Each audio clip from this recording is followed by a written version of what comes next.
Man, I'm in a groove right now. I'm not going to lie. Things are clicking. I'm firing on all cylinders. I've said this before, and I've kind of made a joke about it. My family, my close friends kind of tease me about it because I've said it a million times. But I feel like I am onto something right now, man. This period of training the last 3 weeks has been insane, man. Like literally everything that I do right now is clicking. Everything that I do right now, I feel like I'm improving, and I feel like I'm improving session to session. It is a confidence inspiring period of my training career. And this is my 8th year of training, seriously. I've heard many people say, give it 10 years, man, and you'll be all right. So this is my 8th year of seriously training. When I say seriously, I'm talking about keeping a logbook, keeping a training log, keeping very close eye on what's happening, thinking about this thing like it's a problem, like it's a real life problem to me. I need to solve this thing.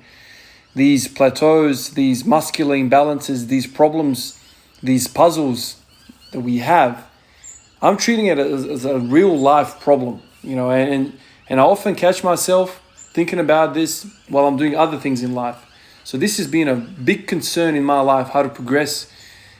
This is not just something that I come in here and, I spend a few hours, maybe a few times a week or something like that, and I kind of get out and that's it.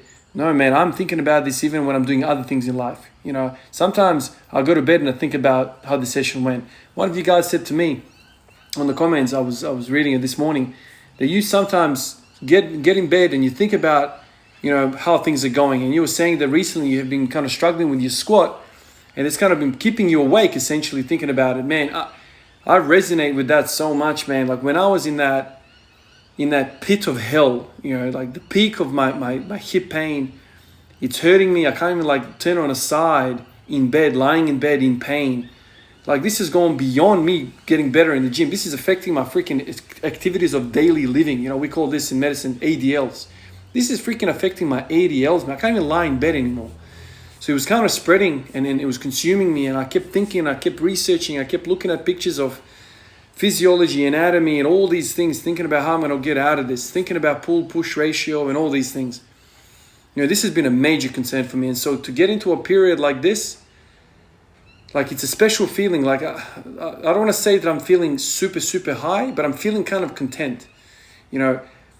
For me, it's about the process. I keep saying the same damn thing. I can't even listen to myself talk about it anymore. It's not about the destination. It's about the working out. I want to have a process down packed, so I know that if I just insert another 10 years into this, I'm going to be really good. There's going to be progress there. But the process, the intricacies of pull to push ratios, how to keep my feet out, hand positioning on the bar, what's really good for the deadlift, what's working for the bench press, health of muscles. Right now, I'm feeling really good.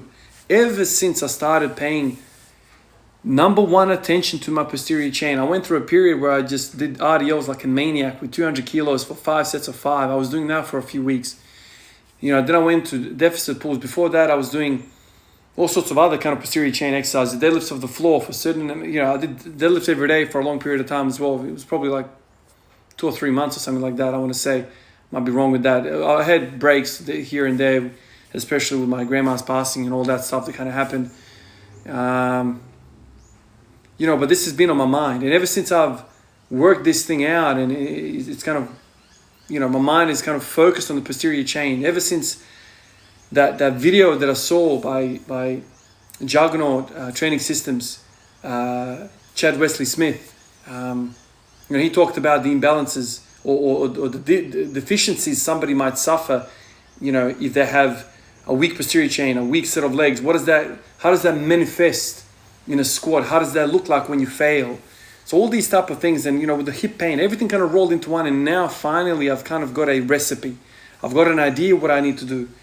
And I'm applying the same damn thing that I've kind of used to treat my hip pain. I'm using it to the bench press now. So you guys see me all the time. I don't think I've put in this video sets of me doing bicep curls, but I'm doing bench press and I'm also doing bicep curls. I don't want to mess with that, man. Pull-push ratios, man. I've got to keep that joint healthy. The lats are being addressed by the deadlift. The bicep is being addressed by the bicep curls. I'm doing the bench, kind of like I'm doing the squats. I'm doing heaps of deadlifting. I'm also doing a whole bunch of like warm-up exercises for my hip flexors, doing a lot of psoas curls. All this stuff is kind of happening, and I'm rolling, man. I'm rolling. Every session that I come in, I'm feeling fresh. There's no pain. There's no agony like in previous times. It's just a special feeling, man. Like it's something that you kind of really appreciate because you've had the rainy days. You've had the days where you've wanted to kind of stick your head through a brick wall out of frustration. And I've voiced a lot of these frustrations, and I made videos through the crappy periods. Now everything's kind of clicking. You know, you guys are kind of been talking to me. What's happening with me? Why am I kind of, making these gains? Seems to be like every other session. I started with 160 and I went to 170, the 180 for sets of 5, the 190 for sets of 5. So it's all kind of rolling really quickly. And the bottom line to all of this, I think, is I'm able to put in solid damn volume into the squat and still maintaining a pain-free body. For me, for the longest period of time, man, I would come in and I would have thirst for the damn squats. I'd come in and hammer the hell out of it. The following day, I've got pain. I've got pain. And so what happens when you got pain? You regress. I'll take it a bit easy. I'll do this. I'll take 25 million hours trying to warm up the damn thing. And by then, you're already exhausted from the warm-up. You've done every single freaking exercise you can think of. Nothing's worked. You're beating around the bush for months on end, thinking about it's this, it's that, it's my dorsiflexion, it's my hip flexion, it's my hip extension, it's my anterior pelvic tilt, it's my abs, it's my lower back, it's you name it, I've done it, man. So you go crazy. Like, a lot of you guys have said to me, Ivan, you're overthinking this. Well, dude, I don't even know how to think about it anymore, man. I'm in pain. And when you're in pain, it's a crisis moment, man. You gotta work something out. So, as I'm in this moment right now, I'm literally studying day by day of what the hell is going on. How did I get into this situation? Why am I feeling good? Like, I'm fully thinking about the training log, looking at the training log, looking at the weeks prior. It's the damn posterior chain, man. I'm insulated.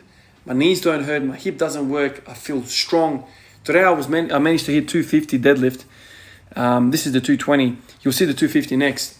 I feel strong, man. Like, I'm pulling on that thing and I'm like, it's moving slow. I did 250 2 days ago, right? So, seems like I'm hitting 250 a few times a week now. But I'm holding on to it and I'm like, I trust my body. My body feels strong and balanced and oh man, it's a special feeling. So I'm going to continue pushing the 5s. A few of you guys have said, why don't you test your 1 rep max, see if you can get 220 or 215 or whatever. To me, I don't really care about that. To me, as long as things are working and things are clicking, things are improving, I know that if I continue doing this for the next 1 or 2 or 3 weeks, it looks like to me that I'll be doing 200 kilos for sets of 5. That is insanity to me, man. Sets of 5 with 200. Never thought I would be in this position this early in the year. Man, I'm looking at my journal here and what did I put? I forget now. 220 or 230 for the squat for this year. And every year I overshoot this thing, man. If I can start doing, man, it's just the start of February now. If I can start hitting sets of 5 with 200, I don't know about you guys, man, but that feels awfully close to 230 already for 1 rep max. If you're doing sets of 5 with 200, I'm pretty certain you can hit 220 for a set of 1, man. I'm pretty damn certain, man. I'm happy with that. Even if I end up with 220 at the end of the year, that's incredible, man. That shows me that I've worked something out. And for the longest time, like I've been telling you guys about this, when you are moving through a set of squats or a set of deadlifts, it's not just the act of lifting the weight. Like for me, man, it's how do I feel? How does that motion feel? Do I feel good in every single joint, in every single muscle? For the longest time I was doing 180 for 1 and I would always feel I don't know, I'll have good days, don't get me wrong, but sometimes I would feel like I would do the lift and I'm like, geez, that didn't feel all that well. Like, my feet went flat, I leant over a bit too much, I lost my positioning, like it didn't feel smooth. Now I'm doing 180 for a set of 5 and I feel good about it, I feel insulated. And that's that thing that I've kind of been trying to explain to you guys about. The whole leg versus back strength thing. Relatively, what is weaker for you? Is it the leg pushing or is it the back pulling? What's stronger for you? And even though I had a big discrepancy between the deadlift and the squat numbers, I always felt like I didn't have the ability to grind. So if I got to a really slow position in the squat on the way up, I would just dump it. Like I can't fight it anymore. Now I feel like I jump out of that hole and I can stop basically. I can keep pushing. There's like this solid nature about me. And I can't stop but stop thinking about the whole RDLs. What the hell were RDLs? Think about the positioning of the body in an RDL. That's exactly the positioning that I would catch myself in that kind of, 90-degree kind of knee angle, or kind of around that parallel where people get stuck. I've done 200 for sets of five or five on RDLs. This thing is not foreign to me anymore, man. I can chill with the RDL for that long, right? So I've kind of taught my body in that range of motion, in that position of the body. I'm cool, man. So when I'm doing 190 for a set of five, and I get to the fourth or fifth rep, and my body's like, well, my legs are screwed now, we're going to have to start leaning over. I'll start leaning over, I'm like, cool, no worries, this is RDL land. Well, I've entered the kingdom of RDL. We good, man, we're allies. It's all good, don't have to panic and drop the thing. This is the thing with posterior chain strength. It's always it always gives you a lifeline, a chance, that if things go bad, that's cool, man, just lean over a little bit and you got a really strong back. But for people that have the other way, really strong legs and really weak posterior chain, soon as you deviate away from that optimal bar path in the squat and you end up, say, on your toes and you're leaning over, it's finished, man. You got to dump that thing because you're strong in your legs and your back. So all of these things, are kind of rolling into one thing. And I'm thinking about the whole posterior chain training that I'm doing, thinking about hip flexors and their role in stabilizing the lower back. Just thinking a lot, man.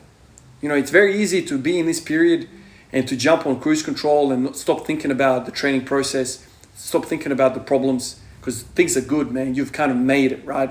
You're in a state of pain freeness. You can train, you can enjoy it. But for me, man, the intrigue is almost even higher now.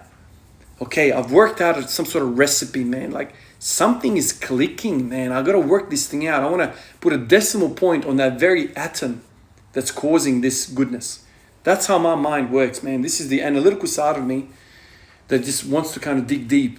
I am a minimalist at heart, man. As much as it rubs some of you guys up the wrong way, I don't want to do fluff. I'm not interested in body composition and getting on a stage in a freaking G-string and showing you guys my hip flexors and my glutes and my quads. Don't care about that, man. I couldn't care less. I want efficient movement, strong movement. That's my concern.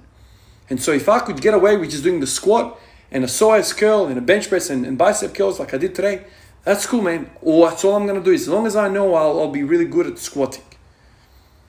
For a while now, I've been telling you guys, this has kind of been one of the secret kind of hypotheses in my mind.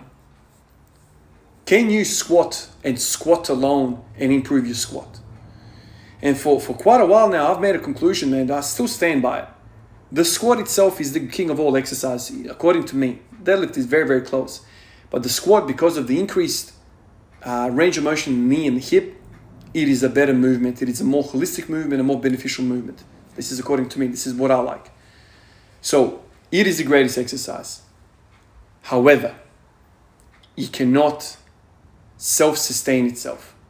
You can't exist by itself. There needs to be another exercise or maybe another team of exercises that are going to keep up the hygiene of the body, keep up with the balance of the body, combat some of these weaknesses that would arise just from doing the squat. This is what I think got me in trouble. I was squatting like a freaking maniac, okay? I was hungry. I wanted more and more and more and more and more. And as I was getting closer and closer to a new PR, a new strength level, bang, hip pain. Something wasn't being addressed. And some of you guys said, oh, you might have hip impingement, this, that, the other. You might have bone-on-bone arthritis. I'm like, no, man, it doesn't feel like that, man. It feels like it's an imbalance thing. If I back off the heavy weight, I'm good. So these joints are just basically telling me, man, you're screwing up, man. Something's going on. You're feeding one side too much. You're losing the balance. And this term, it's not sexy, man. Like a lot of you guys are like, enough with this balance talk. To me, man, like that's the whole story here, man. That's the whole story. So in my mind, when I think about hip pain, when I think about pain in any joint of mine, and I haven't injured it, there was no trauma to it, it's just kind of repetitive use. The moment I start developing some discomfort, I'm like, balance. Have I upset the balance of that particular part of my body? And how do I address that? We know that if you just do push-ups day and night for 50 years, you're not going to develop a balanced physique. Push-ups are a push.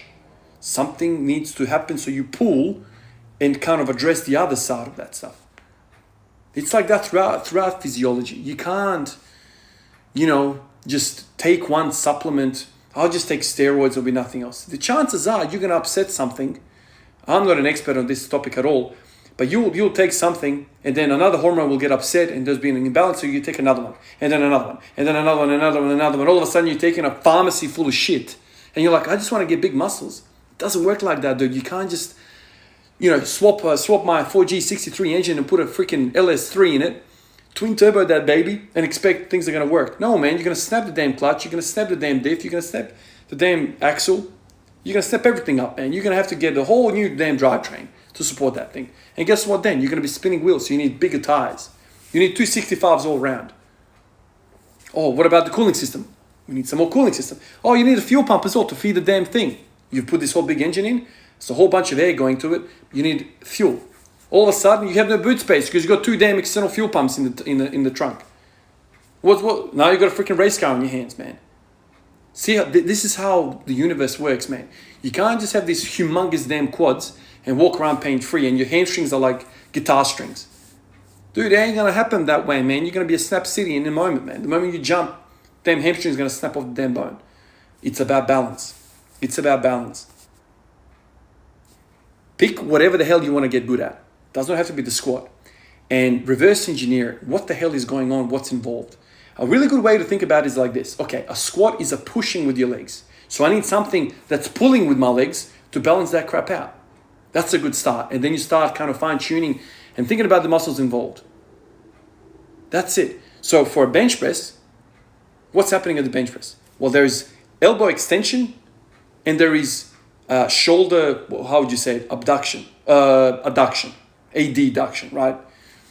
You're bringing the humerus together. So what's going on there?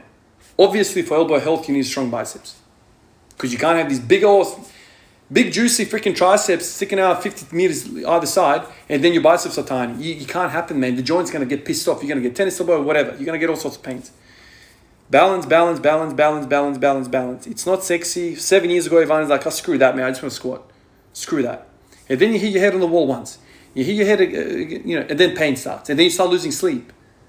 And now you're pissed off because you got to go to work, man. How can you fall asleep in pain? Anyway, man, I could talk like this for 50 hours. But I have to mention some names. Some new names on Patreon, new supporters. These guys have been on the comment sections for a while. And they've taken the next step in supporting me. These names are Paul, Avi, Cristiano Santos Pinto, Tom Frisbee, and a fella by the name of Aristotle is not a fan of Plato. And then we have Benjamin Kowalczyk. Hopefully I'm saying that correctly. Appreciate you guys. Appreciate the support. It's much appreciated. You guys have been listening to the videos, last few videos. I've been saying how I feel about this whole Patreon thing, about this whole phenomenon of people giving a crap what Ivan has to say. This is absurd to me. It's crazy to think that, my thoughts, me honestly just letting my thoughts out into the world would make a difference like this in some people's lives, some benefit to people. I've said many times, I'll continue to say it, I'm not a damn expert. I don't have any education specifically to human performance or anything like this. I'm a nurse. I have education to support me in that sphere of work. This is a passion of mine, and everything that I've ever learned, in relation to this is what I've learned from playing basketball as a kid up until about 20. And then I learned some pathophysiology and nursing, clinical science about that.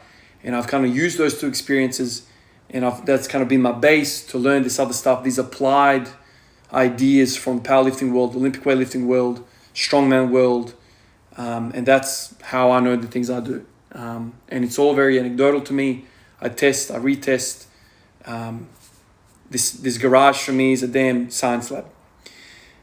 So I appreciate you guys for the support. Appreciate the community. I love being on the comments. You know, you guys are not tiring me out, but you know, some people are telling me, and some of my colleagues are telling me, Vaughn, you don't have to spend so much time on the comments, man. Like, you're going crazy with this. And I'm like, if I told you not to play your favorite game, what would you say? Screw you. This is not work for me, man. This is a hobby. I enjoy talking to you guys. I enjoy reading the comments. I enjoy reading the criticisms as well. Ivan, you're screwing up, man. Blah, blah, blah. I'm learning. This is my thing. This is my favorite video game, man. And I happen to be the main character in this thing, man. Why would I want to stop doing that? I appreciate you guys. Catch you guys in the next one. Peace out.